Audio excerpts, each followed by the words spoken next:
ગુરુએ તો મને ખાવાની ના પાડી છે.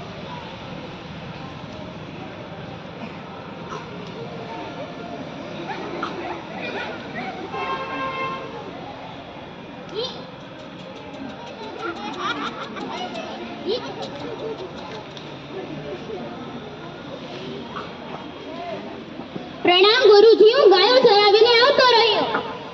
ઉપન્યું, આજે તે શેનાથી પેટ ભર્યું? આજે મેં ગાયના દૂધથી પેટ ભર્યું. ઉપમન્યુ, ગાયનું દૂધ કદી જ ન પીવાય, કારણ કે તે વાછરડાઓ અને યજ્ઞના હોમો માટે હોય છે. કાલે પણ ગાયો ચરાવવા વનમાં તારે જ જવાનું છે. ભલે ગુરુજી.